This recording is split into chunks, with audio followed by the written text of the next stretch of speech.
साथियों नमस्कार। आज चर्चा अजंता गुफाओं की। भारतीय कला एवं संस्कृति का विशेष खंड है।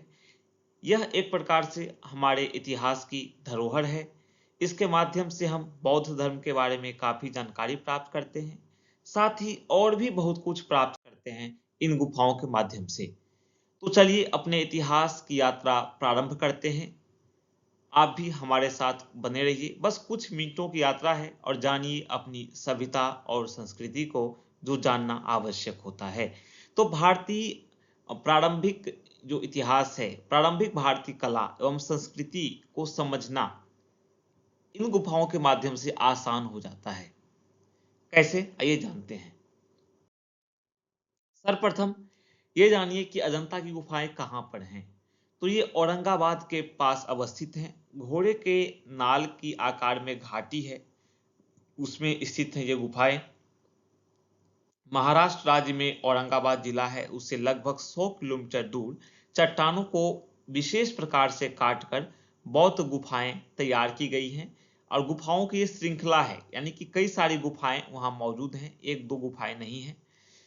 ऐसा माना जाता है कि इनका जो निर्माण काल है, जब बनी थी ये गुफाएं, तो दूसरी शताब्दी ईसा पूर्व और छठी शताब्दी ईस्वी के बीच ये गुफाएं बनी थी। हालांकि आप ये ध्यान में रखें कि ये गुफाएं दो बार बनी थी, दो टर्म में बनी थी, एक ही बार ये गुफाएं नहीं बनी थी।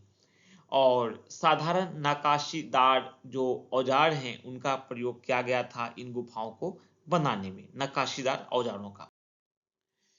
महत्व की बात करें तो कलात्मक महत्व भी है इन गुफाओं का, धार्मिक महत्व भी है, सांस्कृतिक महत्व भी है। कलात्मक महत्व कैसे? तो औरंगाबाद की अजंता गुफाएं बौद्ध कला की उत्कृष्ट कृति मानी जाती हैं। ये उन कलाकारों के कौशल और रचनात्मकता को प्रदर्शित करती हैं जिन कलाकारों ने इन्हें बनाया था, जिन कलाकारों ने अपनी कला का प्रदर्शन किया था।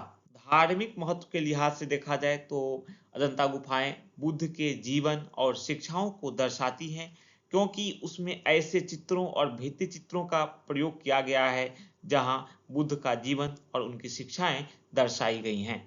सांस्कृतिक महत्व की बात करते हैं तो अजंता गुफाएं उस समय रहने वाले लोगों के, यानी उस काल के लोग जो थे, उस समय काल में जो लोग रहते थे, उनके दैनिक जीवन चर्चा, रीति रिवाजों, उनकी प्रथाओं, व्यवस्थाओं आदि को दर्शाती हैं। तो उस काल की जानकारी हमें प्राप्त होती है इन गुफाओं के माध्यम से कि उस समय किस प्रकार की परिस्थिति थी, क्या क्या होता था, क्या क्या नहीं होता था। ठीक है। उसके बाद बात करें तो गुफाओं की, तो 29 गुफाएं हैं, जिनमें से 25 जो हैं विहार हैं और ये आवासीय गुफा के रूप में प्रयुक्त होते थे, ऐसा भी है। और शेष जो 4 गुफाएं हैं ये चैत्य अथवा प्रार्थना स्थल थे, जहां पे प्रार्थना कार्य हुआ करता था। अजंता गुफाओं की कुछ प्रमुख मूर्तियों की बात कर लेते हैं। अभी जैसा कि हमने डिस्कस किया, चर्चा किया कि 29 गुफाएं हैं, उसमें से कुछ को अलग उद्देश्य के लिए, कुछ को अलग उद्देश्य के लिए ऐसे ऐसे प्रयोग किया जाता था। तो 26 की बात करते हैं तो बुद्ध की एक मूर्ति है, महापरिनिर्वाण की मूर्ति है, गुफा संख्या 26 में। 29 की बात करते हैं, 19 की बात कर लेते हैं पहले, ठीक है। 26 की बात हो गई, 19 की बात कर लेते हैं। इसमें नागराजा एवं उसकी पत्नी है, उसको यहाँ पे जगह दिया गया है, उनकी मूर्ति को स्थान प्रदान किया गया है। साथ ही एक विशेष चीज है कि फ्रेस्को चित्रकारी का प्रयोग किया गया है। फ्रेस्को चित्रकारी एक प्रकार की विशेष चित्रकारी होती है जिसका प्रयोग हमें उसमें देखने को मिलता है। साथ ही विशेष रूप से जानने लायक जो चीज है हमारे आपके लिए, वो ये है कि अजंता की गुफाओं को बौद्ध भिक्षुओं द्वारा वाकाटक राजाओं के संरक्षण में चित्रित किया गया था, बनाया गया था। इन राजाओं में जो थे, हरिसेन एक प्रमुख राजा थे और इन गुफाओं में बनाए गए चित्रों को फ्रेस्को चित्रकारी नामक विशेष तकनीकी से बनाया गया था और ये प्रकृतिवाद का विशेष रूप से प्रदर्शन करते हैं ये जो गुफाएं हैं।